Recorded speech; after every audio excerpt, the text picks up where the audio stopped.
আসসালামু আলাইকুম গাইস। ছোটবেলার মতো হঠাৎই আম্মুর কাছে বায়না ধরলাম।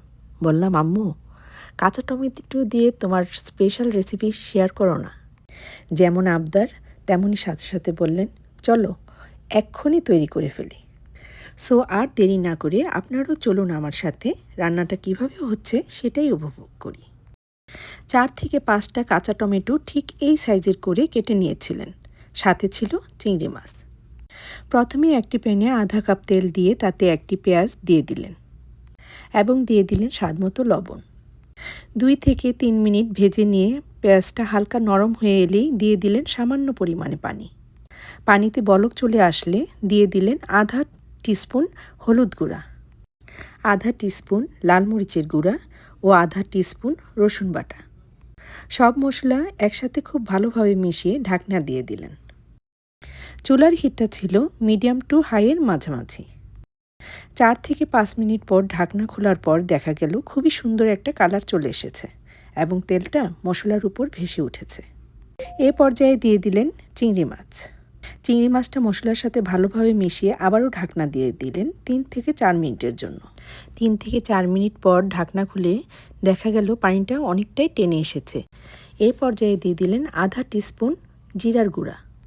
2-1 মিনিট নাড়াচাড়া করে মশলা আর চিংড়ি মাছটা মাখা হয়ে আসলে দিয়ে দিলেন আগে থেকে কেটে রাখা কাঁচা টমেটো।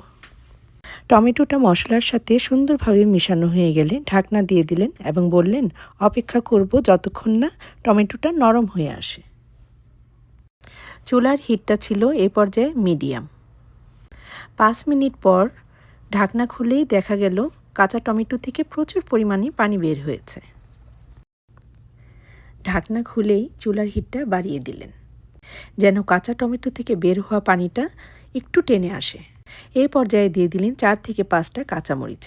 কিছু ছিল ফালি করা আর কিছু ছিল আস্ত। চেক করে দেখলেন টমেটোটা সিদ্ধ হয়ে গেছে আর তখনই দিয়ে দিলেন ধনেপাতা। হালকা হাতে নাড়াচাড়া করে ঢাকনা দিয়ে চুলাটা বন্ধ করে দিলেন।